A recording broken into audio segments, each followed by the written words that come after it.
Hey everyone, as you get situated, we're going to get started in just a couple minutes. We're still letting a few folks in. As we are getting started, feel free to introduce yourself using the chat. I'd love to know who's in the room, what your board relationships are. Maybe you are an executive director working with a board. Maybe you're a development person who's staffing the board often. Perhaps you're even a board member yourself.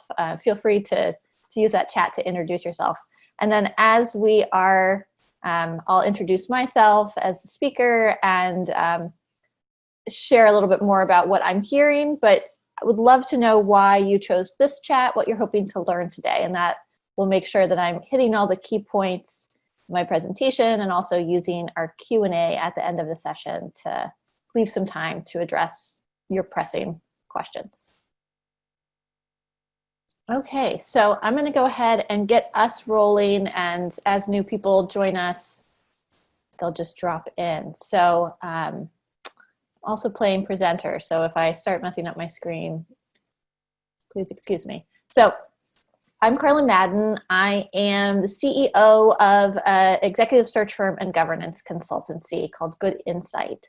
And we work with nonprofits and funders and other community organizations on two things: doing executive searches for mostly small organizations under 5 million and board consulting. And that is a range of things. That might be facilitating retreats, that might be doing trainings, getting all documents and stuff in order. So doing a lot of different things as it relates to board of directors.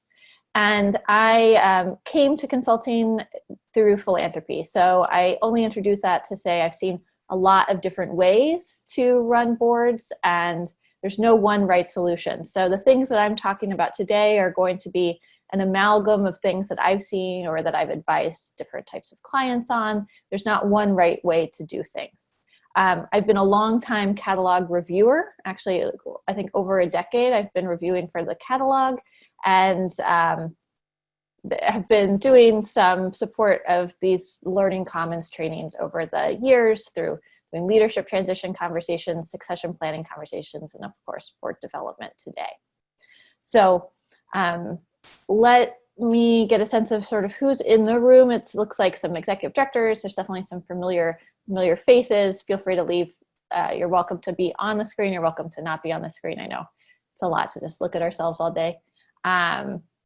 Wonderful. So lots of familiar organizations. Wonderful to see different types of organizations, different types of boards. A lot of organizations I'm familiar with either currently or worked with when I was at the Keepers Foundation. So and as I'm talking, feel free to use the chat to drop in questions. I might not immediately be able to see them, but my colleague Sarah from the catalog is tracking them as well. And if there's something pressing that seems like, oh, Carlyn, you need to answer this right immediately, feel free, Sarah, to interrupt me and just say like, oh, quick question or explanation or what have you. Okay, so as we think about board engagement in this moment in time, I'm thinking about how do we build resilient boards? So thinking about that word resiliency. And so I've been talking about resiliency, I've been saying resiliency, and then I had to look up, like, am I using the exact word that I want to use, resiliency? And yes, I am. So thinking about resiliency in the context of able to withstand or recover quickly from a difficult situation. And I think that is very much what our nonprofits today are facing, right? Very difficult situations. So as I'm going to talk a little bit about what I'm seeing in this moment in time, use the chat to rank how your board engagement's doing. 1 to 5, 1 being the lowest, 5 being the highest, of super engaged. How's your board engagement in this moment in time, the last few months? Are you seeing them lessen their engagement, or are you seeing them really increase their engagement? And then within that, are there opportunities and challenges that you're seeing with your board? And I think that it's nice, since we're not in the room, we're not able to really share with one another or see one another face to face. It's nice to see that there are similar challenges and opportunities as much as you're willing to share with one another. So in any given year, the types of complaints or challenges that somebody might come to me with, they might say, oh, my board is not engaged. We want to increase their engagement. What are some strategies for us to increase board engagement in committees, increase their fundraising engagement, etc.? People also come to me and say, oh my gosh, my board is micromanaging. They are very engaged. Perhaps there's a confusion between the board's governance relationship and my own management relationship. How do we recalibrate that relationship? Folks will talk about the committees not being active enough. How do we populate the committees? How do we get people to step into leadership? So those are just common things in any given year. What I'm seeing today, so the last few months of working with organizations, talking to, in similar conversations like this, doing these board presentations, talking to organizations like yours, I'm seeing boards who have gone missing in action, so that they've sort of disappeared. They're facing their own personal crises with their businesses, with their families. I've seen boards that are hyper engaged to an extent that is probably inappropriate, really taking on a lot of management functions. I've seen executive directors just exhausted of having to manage these boards. I've seen organizations that are having tough conversations of how to continue operations, and their boards lack knowledge about the organization to be able to contribute effectively to that. So just kind of grounding in what I'm seeing, and don't know if there are other things and challenges. I'm going to pause for just a second so I get a sense of what we'll flip to another one, but what you all are seeing as I'm reading through these comments. So just give me 1 second. So I'm seeing a lot of 3s, sort of average, some 2s there. Great, okay. So when I'm thinking about resiliency, so I've kind of defined resiliency, like ability to bounce back. There are 3 things that come to mind. It's making sure that the purpose of your organization is completely clear to your board. And people are like, okay, that's not rocket science, but we'll talk about it in the next slides. Making sure that your people are the right people for this moment in time. So are you building a strong bench, even in this moment of uncertainty? And then thinking about the preparedness your organization has for emergency situations. So I'll talk about each of those things in this as we go through. Some of it will be like a bit like, oh, okay, that's something I haven't thought about. Some of it is, it's not rocket science, but helpful to reinforce things. And as you have questions about things that I'm saying or broader questions that you want me to address, I'm targeting that my presentation will be about 30 minutes, and then we'll leave the rest of the time just to troubleshoot any questions that you might have or things that you want me to weigh in. Okay. So when we're thinking about purpose and we're thinking about getting complete clarity for your board, it's no surprise to tell you that your board members are volunteers. So for some of you, the board members are meeting monthly, which might be too much. Some of you, they're not meeting, but just a few times a year. And for thinking about somebody that is a volunteer to the organization, maybe meeting quarterly as a board, perhaps not having firm board relationships outside of that, perhaps a little board engagement. It's often that I find that the boards of directors do not have a good sense of what your organization actually does, to the point that they can be effective in talking about your organization among their network, among a crowd of people. So they can talk about, oh yeah, we serve kids, and kids need our services, but they're not quite sure of the communities that you're serving, the purpose that they're serving them, or the purpose that you're serving them. They're not keying into the same fundraising language that you're keyed into. This is what I'm often seeing. And these are some generalist things, right? There'll be some board members that are just absolutely spot on, but the majority of board members lack a real clarity of purpose of what your organization does. And that matters because they cannot effectively advocate or fundraise for you without all of that information that you might not be knowing to share with them. So thinking about this, you want this organization to be one of their top 3 priorities, right? When I think about boards that I'm on, And a friend that I haven't seen in a while is like, what have you been up to lately? And I tell them about my work, and I tell them about my mom who lives in Florida. And I'm not necessarily telling them about the board that I'm sitting on and the thing that's happening at the board that I'm sitting on, the organization that I'm working with, and a concern that they have in the community, or a tough situation they're trying to get out of. That's not the third thing that I say. You want that your board is thinking about your organization in almost every single conversation that they have. So what are ways to understand, does your board have the clarity that they need to do the effective fundraising and advocacy and talking about your organization as you need them to do? So I think that the first thing that you should do is have a conversation with your board chair. Just a touch base of like, do you feel like the board is understanding what's going on with the organization, the challenges that we're facing right now, or do you find that there are gaps? You can have this with your board chair, depending on your relationship with your board chair. You might have it with your executive committee. You might start seeding this conversation with a few different board members as you're doing your check-ins with them to see how they're doing.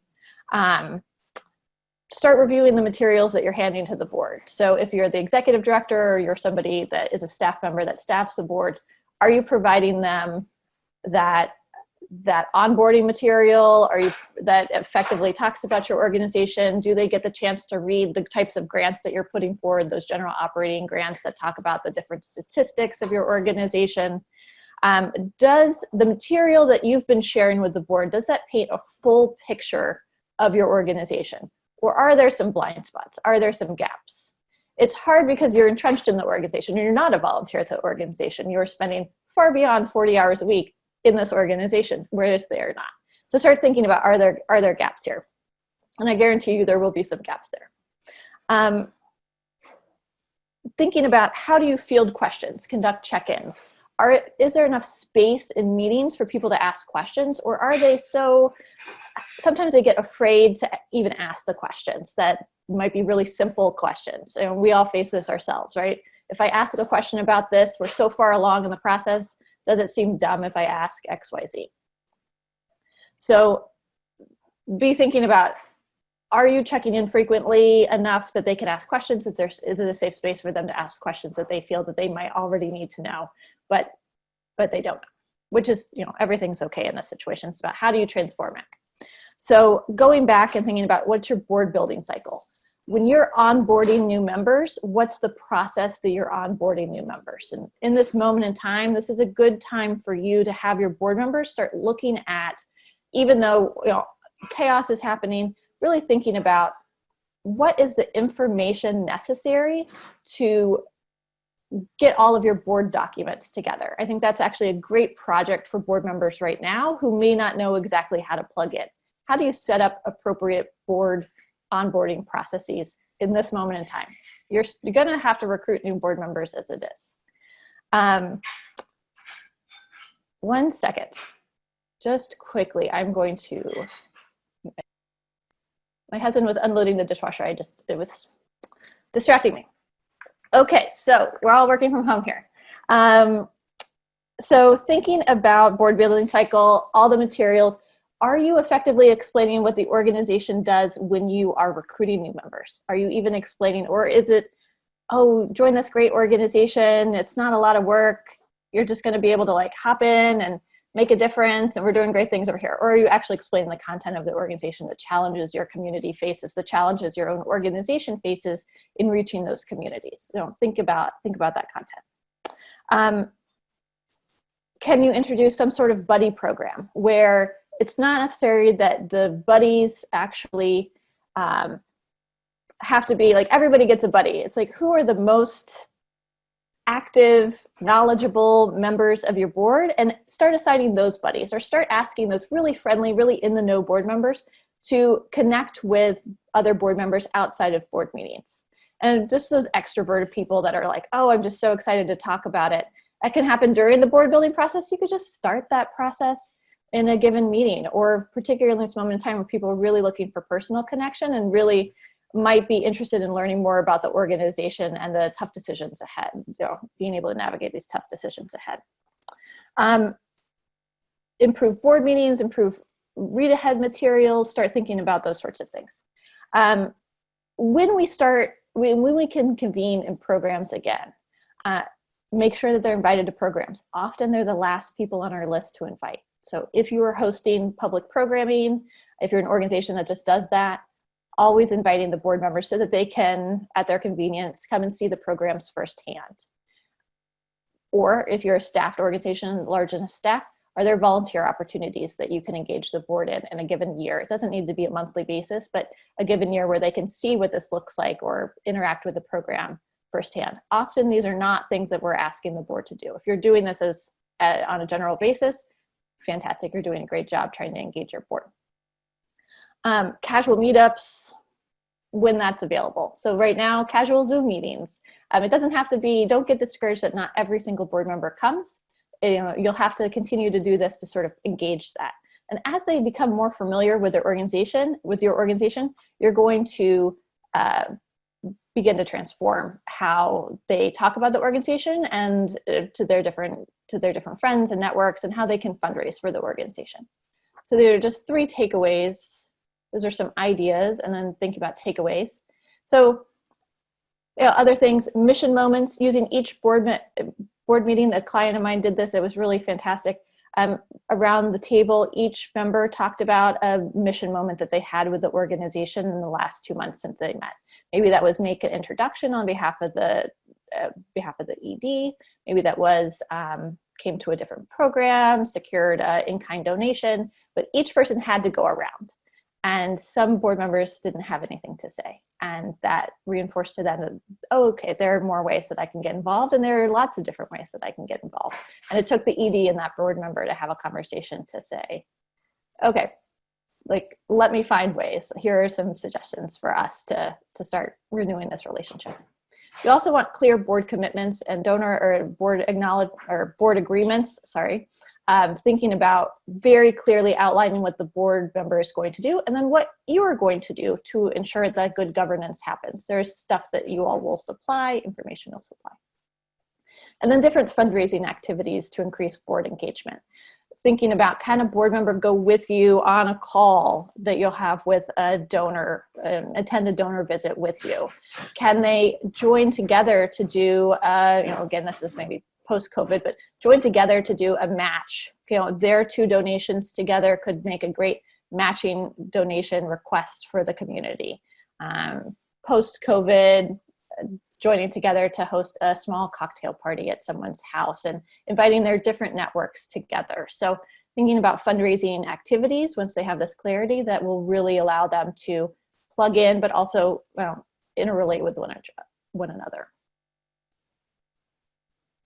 Okay, so moving forward, bench strength. So why does it matter? For obvious reasons. You want to make sure that you have not just enough people on your board, but the right leadership in place for you to make sure that as officer positions transition, that you have enough people to backfill it. I think we've all been in a situation where we've seen, okay, there's an open treasurer position. Who's going to take that over? And people look at their shoes and look around the room, and they're like, okay, maybe I'll do it temporarily.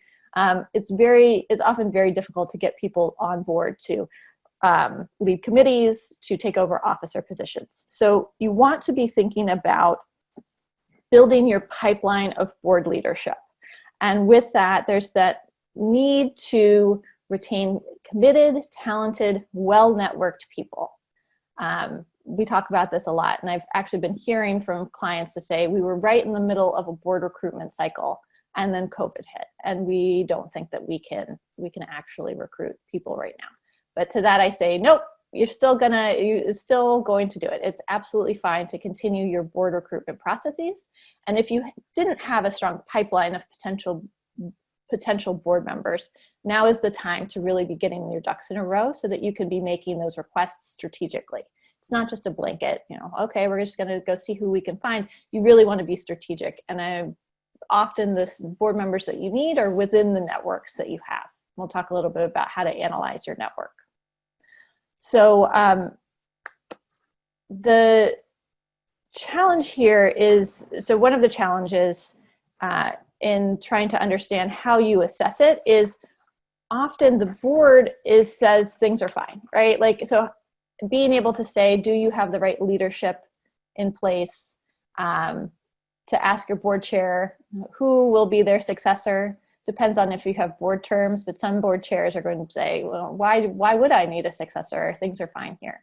But often people realize that you need backups. You need to be able to think about who is going to take on new board roles, and that is not always a one-year process. It's a multiple-year process. You want someone to really have a sense of your board before they take on those board roles. Thinking about, so there are two ways to, or at least two ways to assess it. Thinking about having that conversation with your board chair, having that conversation with your nominating committee. What are you seeing the gaps? What are you seeing the strengths of our current board? What are you seeing the networks? Doing your own self-assessment. This person is probably going to be here for a long time. This person I know is looking for to relocate to Florida. So that person probably has a year left. Getting a sense of every single board member, what you think that person's trajectory will be, how long they'll be on the board, what their leadership potential is going to be. Are there ways to plug them into future leadership positions? It's fine that not every single board member be in a leadership position. So I don't want us to think like every single person has to be a future treasurer. But often we don't have enough leaders to pull up to the board officer position. So that's why I'm focusing on it. So thinking about that transformation. I subscribe to the Jim Collins mindset of the right people on the bus can lead the bus anywhere that they want to go, if you're a fan of Good to Great. And I subscribe to the idea that more is more often when it comes, particularly for small nonprofits, where your boards are frequently under the 15-person average of a board. So when you have 9 or 10 people, it's often not enough to populate a committee fully. And so thinking about how many board members can you get to? Can you get up to 15? Can you get up to 20 without it being completely chaotic? There are probably some committee structures you need, some governance structures you need before you do this whole board recruitment thing. But getting the people in the room that need to be in the room. Thinking about very strategically, what are you recruiting for? What are the gaps that you've seen in your organization? What are places that there might not be a gap, but just one person is represented? Do you have just one person that is a real nonprofit finance mind? Do you have one person that has fundraising experience? Do you have just one person that's ever served on a board before?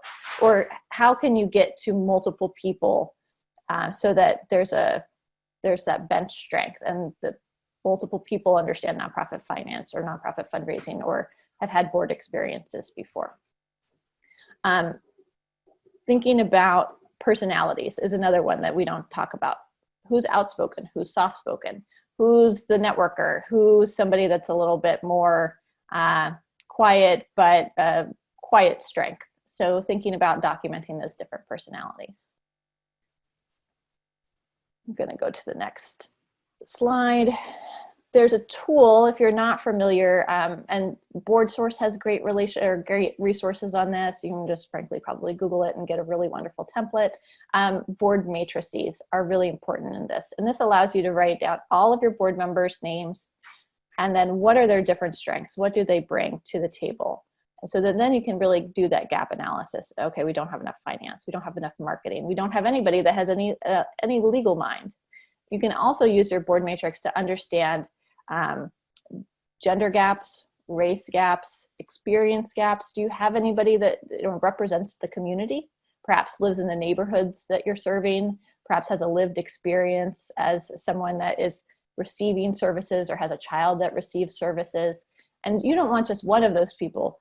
You want multiple. You want a multiple perspective because you don't want just one person to have to represent the entire group of parents that serve children, they're parents of children that receive your services. You want a few different perspectives because they'll bring different strengths. And people bring multiple strengths depending on who that person is. So thinking about where those gaps are, using a board matrix. Thinking about time availability on that board matrix. Is this somebody that's incredibly busy and probably is just going to attend a few board meetings a year, but is going to be a good fundraiser and networker? Is this someone that has a ton of time and would be a great leader, of a committee because they have that much time to give. Often that stuff doesn't get written down on your board matrix, but you should consider including time availability, personality type, things like that, other than just finance, access to wealth, things like that that you might see on a normal one. Use your nominating committee if you have one, or a governance committee sometimes handles the nominating process. If you don't have one, it's a perfect time to stand up a governance committee so that you can really be focusing on this bench strength. You want to get, so again, clarity of purpose, bench strength. These are the things that are going to help lead your organization in moments of crises, in becoming more resilient. When you have the right understanding of what's actually going on in the organization and the right people to help lead it through that, that's what's going to help get you out on the other side. Talking a little bit more about network analysis, thinking about, do we have the right connections here in our board network to reach people of color, to reach people with lived experience, to reach a whole legal side of things that we might not be thinking about? Or do you need to do more work to get to that network? What I'd encourage folks, particularly board members that take an active role in the board recruitment process, is to connect with your peers, other executive directors, to talk about, is there anybody in your network that you think would be a good board member for us, but maybe not a good board member for you? Do you have a board member that's ended their term, but just a really solid board member that might be somebody to come on over to our neck of the woods? You know, sometimes you're a smaller organization, sometimes you're a larger organization. There's actually a lot of cross-networking that happens with board relationships. There's a lot of people that serve on multiple boards at the same time as well. So I wouldn't be afraid to reach out to your peers and to be able to start thinking about gaps in your own networks or your board's networks. Professional affinity groups. There are a number of really strong board matching programs here in the area. Those are all kind of longer term, but thinking in the shorter term, doing a wide call for potential board members is something that organizations are starting to work toward, recognizing they're not going to be networking with people in person in the next few months.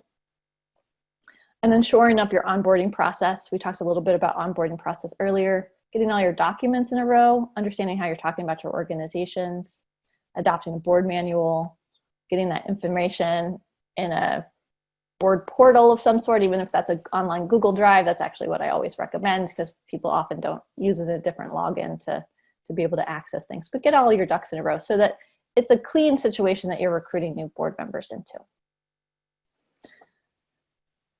Okay, and then prepared for emergencies, which is the thing truly no one wants to talk about ever. So I always do. Emergency preparedness for organizations is really important. I've had a number of clients that have had to go through emergency leadership transitions. Either something really crisis related happened to the executive director, or the executive director had a family situation where they had to move quickly. You know, you want to get ducks in a row. This is something I just said a couple seconds ago, but this is very much about ducks in a row. There are organizations that are going to, and clients of mine that have already started thinking about continuity of operations. What happens if we scale back our programs? How do we get down to a bare bones staff? What will that look like in the coming months? And what are the different documents and things that we need to have on hand right now in order to make that happen? This is often where your board, the lack of understanding about your organization, the lack of the right people in the room to make these decisions, this is where these conversations just get really, not just tense, but just don't go anywhere. They're not necessarily, they're going to rely specifically on the executive director just to tell them what to do, or they just go into like a total tailspin and they're starting to throw things out there that are, that as the executive director, like, this is just not true, this is not an issue. So the two first things we talked about, clarity of purpose, the right people in the room, that all sets you up to be able to have tough conversations if you need them about emergency situations. Particularly during a global pandemic, the health crisis and economic crisis, the political turmoil that we're all experiencing, the racial injustices that we know to be true in the world, all of these things wrapped together just make a completely chaotic environment.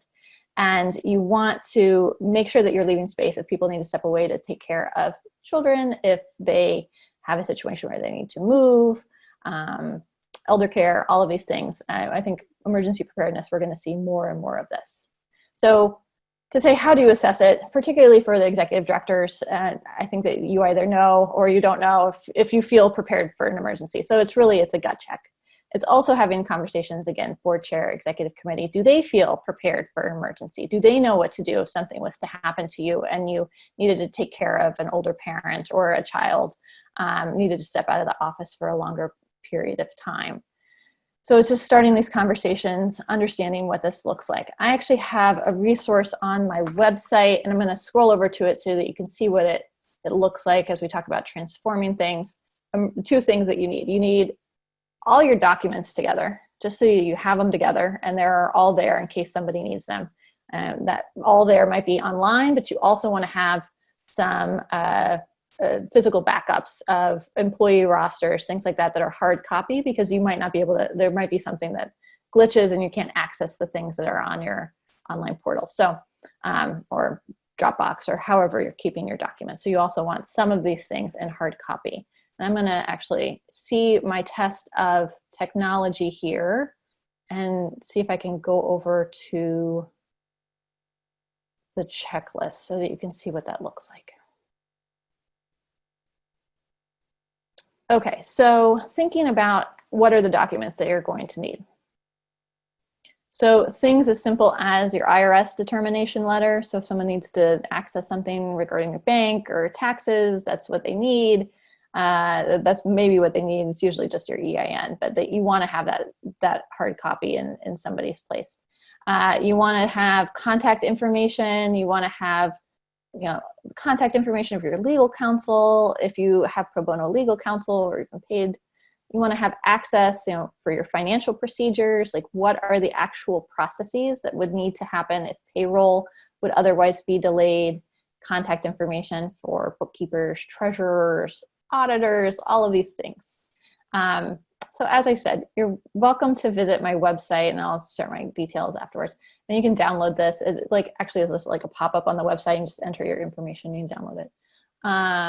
But this gives you a sense of okay, just practically a checklist. What are the things I need to get together? Here they are in one document.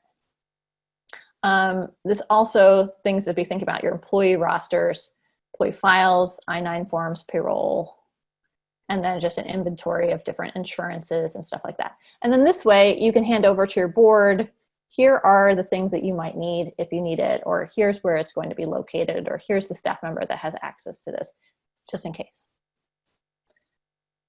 Okay, so going back to PowerPoint, thank you for just your patience.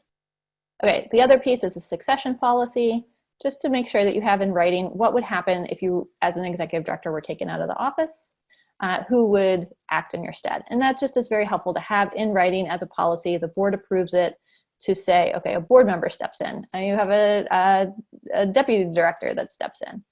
Just allows you to go through what that is. I actually have a succession policy template as well. I did it for another catalog event. So that if you want a copy of a succession policy template, you can just email me and I'll just send it to you.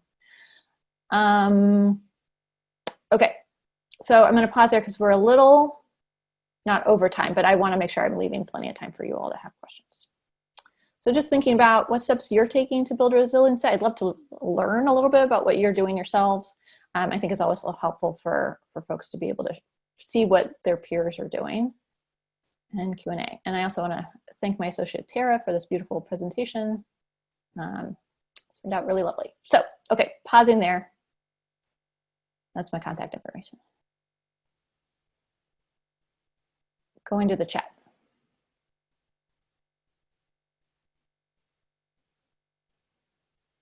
Okay, so Sarah, what kind of questions came up, if any, for the folks? Or as you have questions about what I've just said, feel free to pop them into the chat, or you're welcome to take yourself off mute if you want to say your question out loud. So we haven't had, oh, there we go. Katie's got one. What if your board chair is ready to move on, but we do not have a good candidate to fill the role? Yeah, it's a great question. So it is okay. It happens to recruit somebody from the outside into a board chair role. It's not the best thing, but it absolutely happens. And you shouldn't be afraid to try to recruit somebody new with the understanding that you would be recruiting them specifically to become your board chair.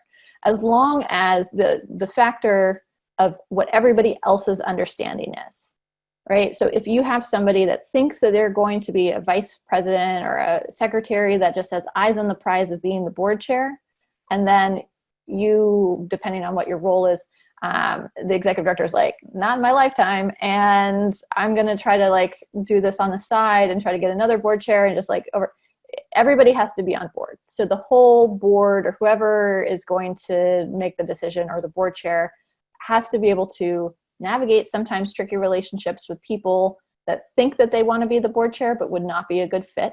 And you need to tell them, nope, we need to find an outside person that brings a new perspective, who represents the communities that we're trying to serve. Whatever the reasons are, you have to be very clear, and sometimes in private conversation, sometimes just more broadly, no one stepped up.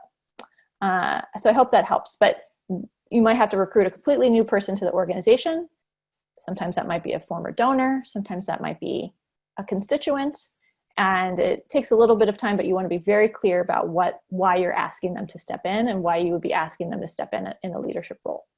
You could also just have somebody step in as a temporary chair as you start this process as well, depending on how long that board chair really feels like they have in them in order to do this. That could be a secretary stepping up in an interim basis. We're seeing a lot of board chairs that are running companies and that just don't have the time necessary, resources necessary to serve in these terms. So it's okay to have temporary leadership. There's no person from the IRS that's going to come down upon high and be like, that's not allowed. All of these things are just, understandable transitions that are going to happen during this period of time.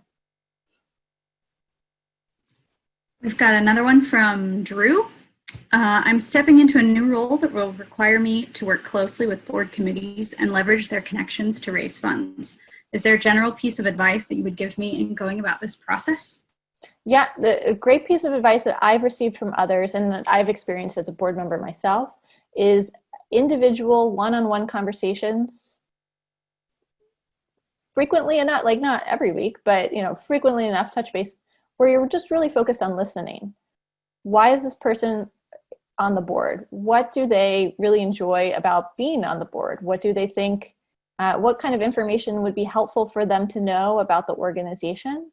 And so then particularly, and I think, Drew, I saw that you were a development professional, particularly for our development professionals on the call, thinking about, and for others, development professionals, feel free to drop in advice to Drew there, thinking about listening for why is this person interested? How can I connect them to our mission in different ways? Your board is going to be both, hopefully providing you funds, pledging money, giving you all money, donations throughout a given year, pledging donations over time, what have you.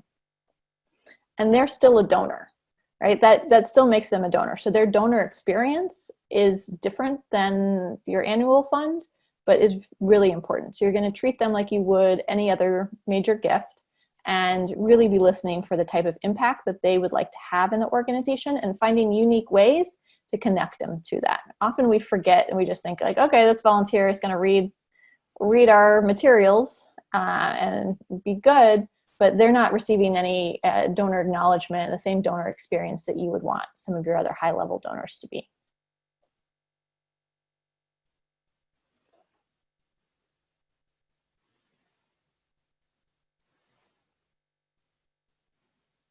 What other stuff?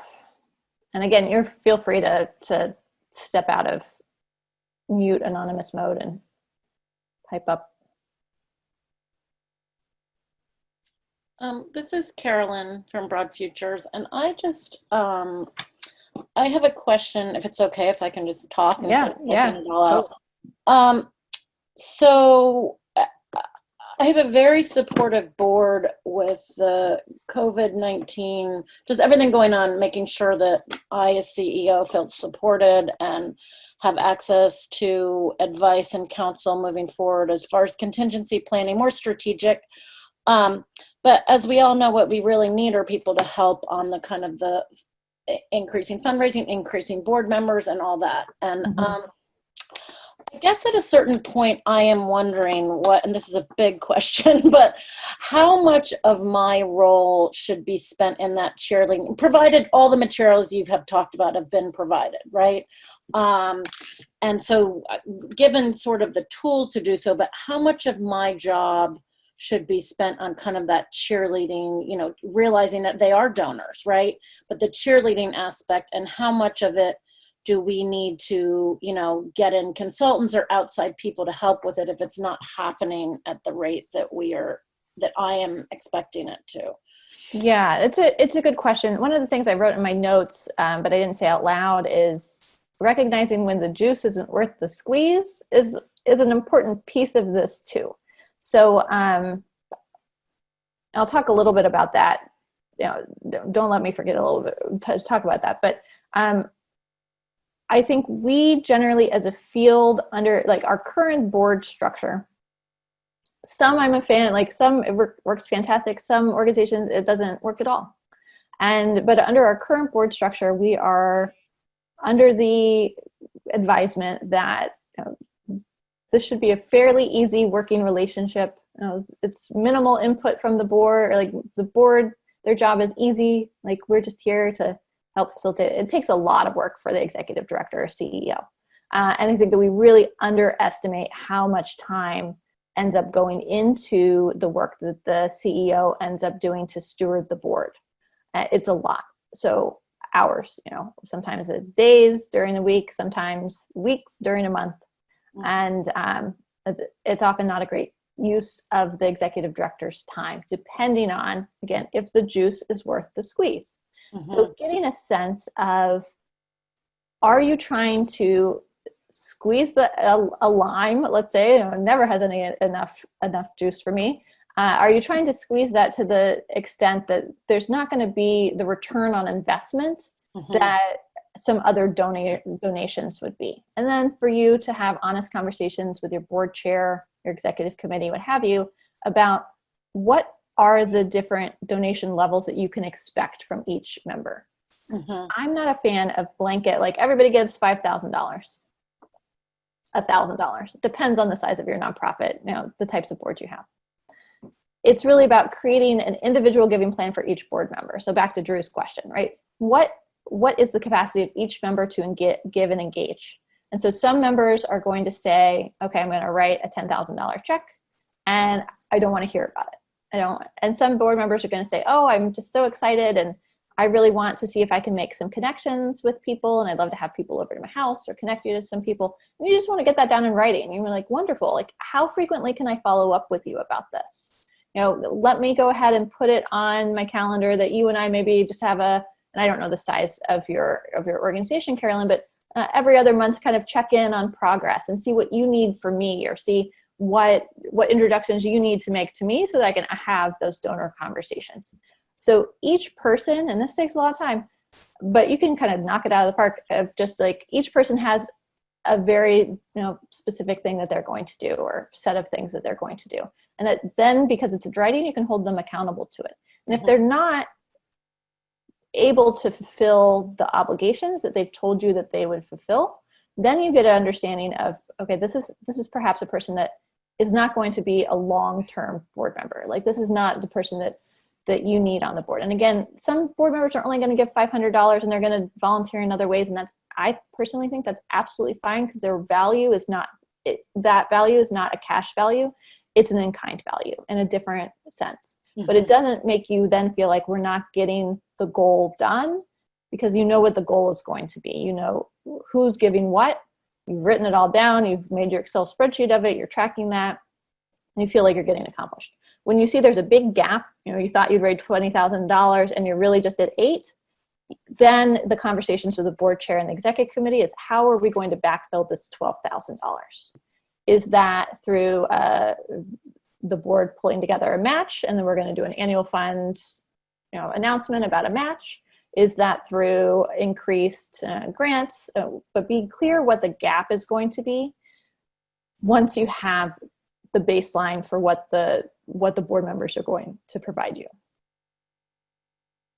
Thank you. That's really helpful. I think being really clear on what the asks are and whether they're money or jobs or whatever it is. You'd rather know, right? You'd just rather be like, okay, like, and then I'm not just tracking you down for $5,000 you're not going to give me. Mm-hmm, mm-hmm. Yeah, that's a really good point, Carlyn. We've got another question from Michelle. We've got some longstanding board members that are stretched in many directions. How can I revive their interest in fundraising? Often for people that are going to give to multiple causes, and perhaps they're high net wealth individuals, perhaps they're not, perhaps they're just sort of average people that are, maxing out their giving to multiple causes, and then you're not getting as much as you were. I think about multi-year pledges. So thinking about how do you have a conversation about, again, understanding baseline, understanding what that gap is going to be, maybe over time.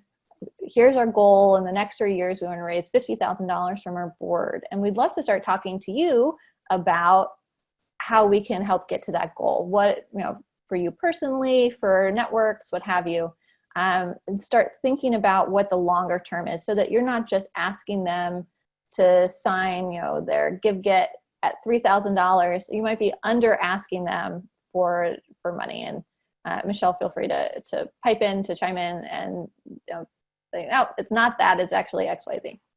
But thinking a little bit more long-term, particularly if they're going to be long-standing board members and continue to be, think about a multi-year pledge. What does this look like to get 5,000 this year, 10,000 next year, 15,000 the following year, so that then you can start locking in those pledges.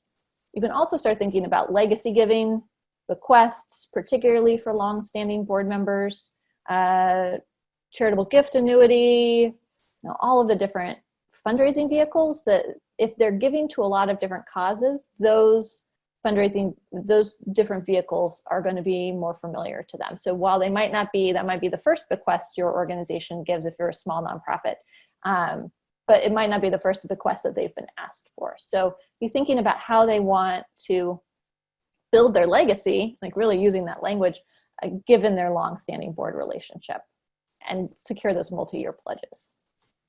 I don't see any more questions, but we had a few sort of opportunities and challenges. One go ahead. From Sarah here, where one-on-one meetings, just in case you're not following the chat, one-on-one meetings with folks is incredibly fruitful. So again, this call for just the one-on-ones can be really helpful.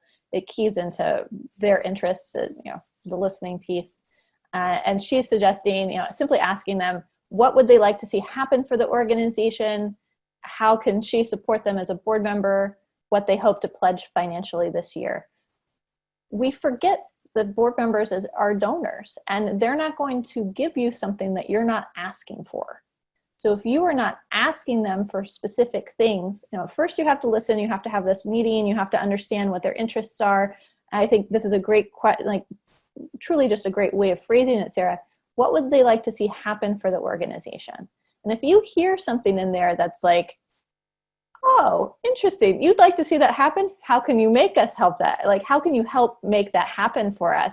Is there something that you're talking about that, a private developer that's going to build a new campus for the school that we're in? And like, you're talking about something that's a capital campaign later down the road. Let's start having those conversations. You're starting to plug into what their interests are.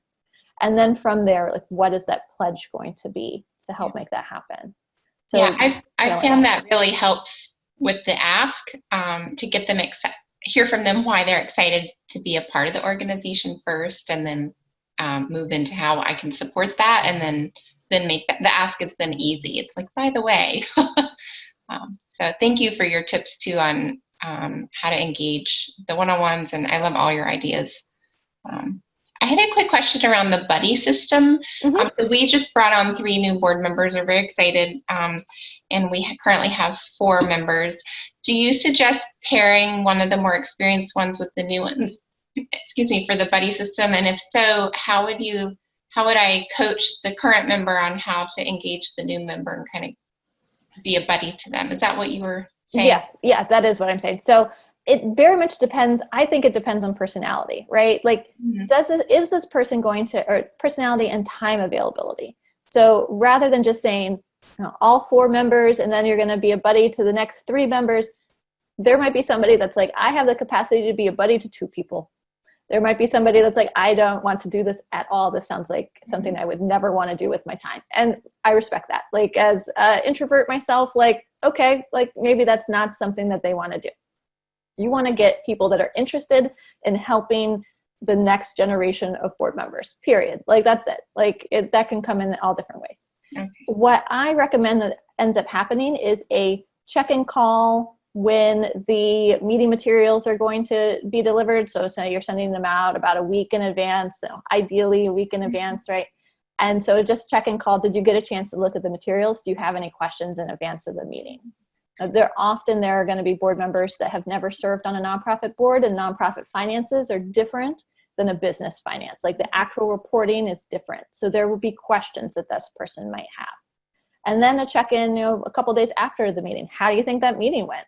What kind of questions came up for you after the meeting that maybe you didn't get a chance to ask? Okay. And then just like friendly check-ins, right? To be able to start building friendly relationships among board members. What I see when things go south with organizations is because the people that sit around the room, they don't have enough time together to gel as a group. Meeting quarterly, meeting 4 times a year, occasionally having conversations in a committee, they don't actually know each other as people.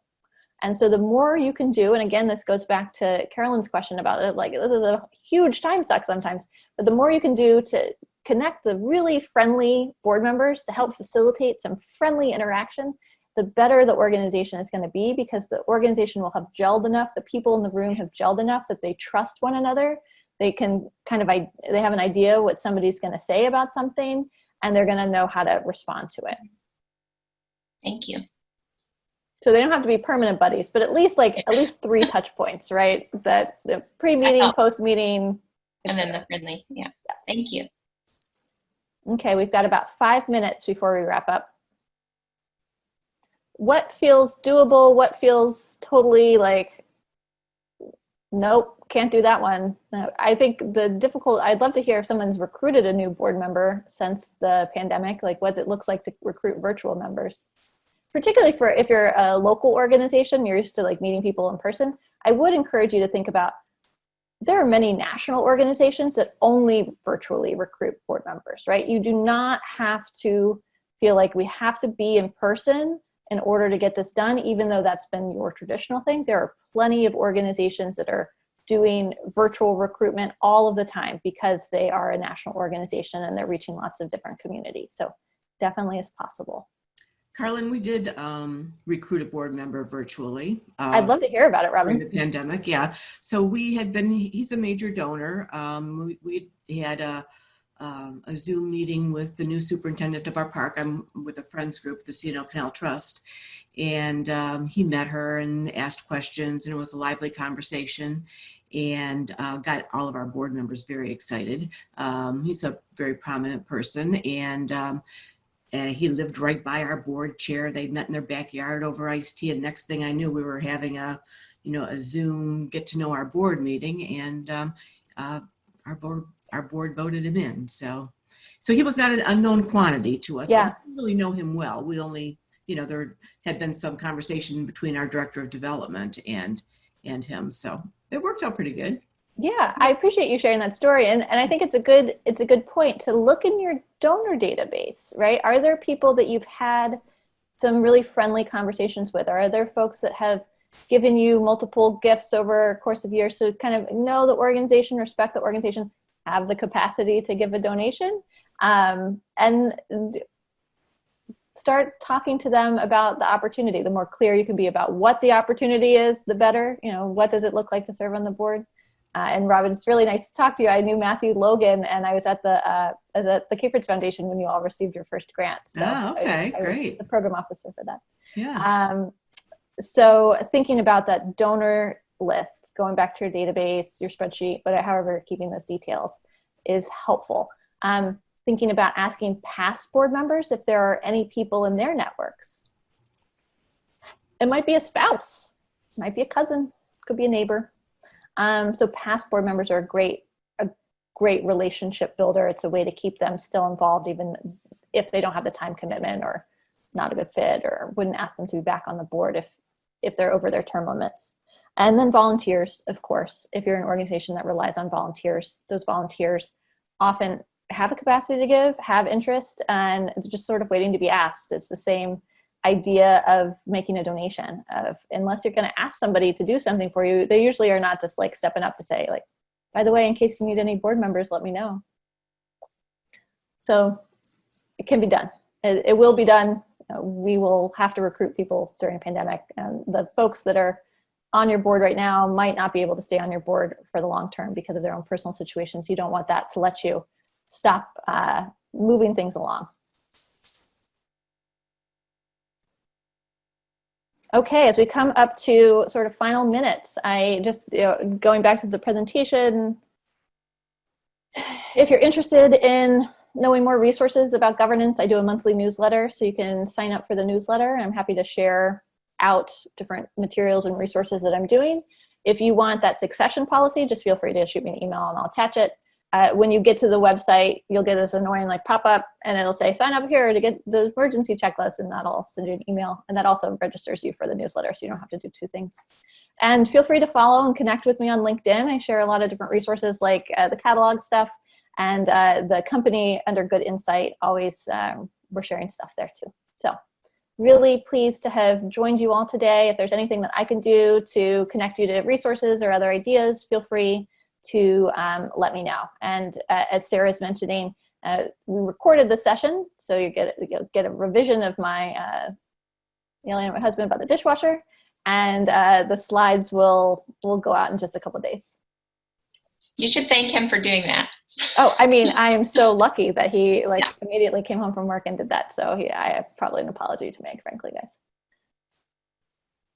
Okay, so thanks so much for the time. Thank you. It was great. Thank you. Yeah. Thanks, everyone.